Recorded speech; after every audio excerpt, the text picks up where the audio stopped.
Hi, everybody. This is Pastor Brooke, and I'm sorry I missed one thing in the Amazing Grace 3 video. So this is a little addending to it, because one of the things I wanted to say when we read Scripture, one of the things we leave out sometimes is our imagination and the power of our imagination. We tend to see the Bible, we got to learn this stuff, this is God speaking. But God gives us an imagination, and we need to bring that to the Bible.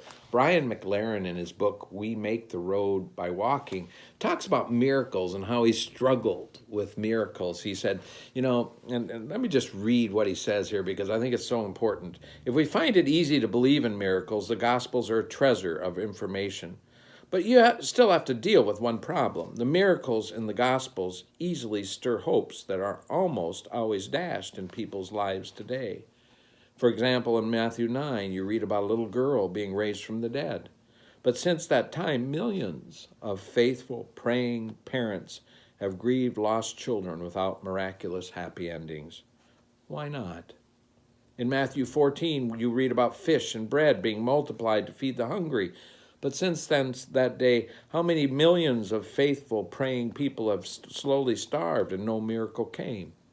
Doesn't the possibility of miracles only make our suffering worse when God could grant them but doesn't?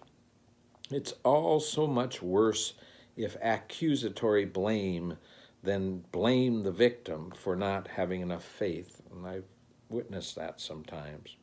If you're skeptical about miracles, I've been in my life, you avoid these problems. But you have another problem, no less significant.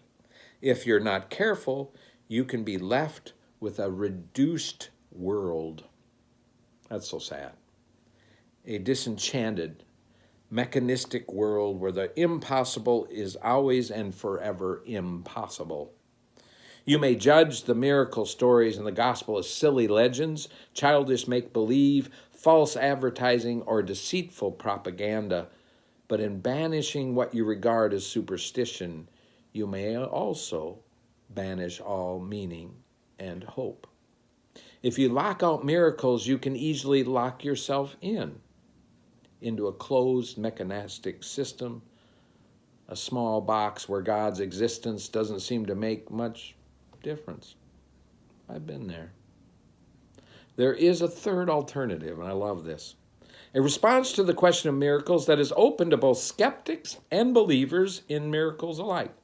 Instead of, yes, miracles actually happened, or no, they didn't really happen, we could ask another question. What happens to us when we imagine miracles happening?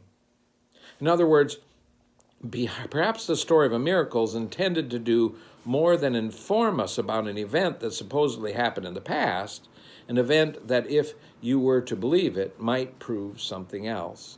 Perhaps a miracle story is meant to shake up our normal assumptions, inspire our imagination about the present and the future, and make it possible for us to see something we couldn't see before. Perhaps the miracle that really counts isn't one that happened to them back then, but one that could happen in us right now as we reflect upon the story. Perhaps by challenging us to consider impossible possibilities, these stories can stretch our imagination, and in so doing can empower us to play a catalytic role in co-creating new possibilities for the world of tomorrow. Doesn't that sound rather miraculous?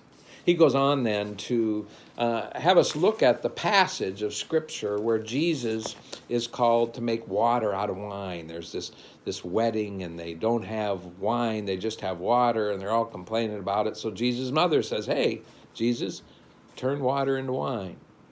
And he does. And I love these reflection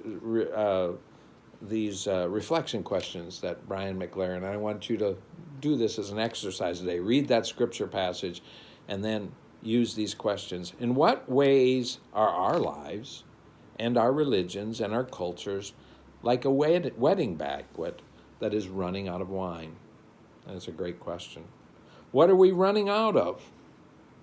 What are the stone containers in our day, huge but empty vessels used for religious purposes? What would it mean for those empty containers to be filled with wine? And why so much wine?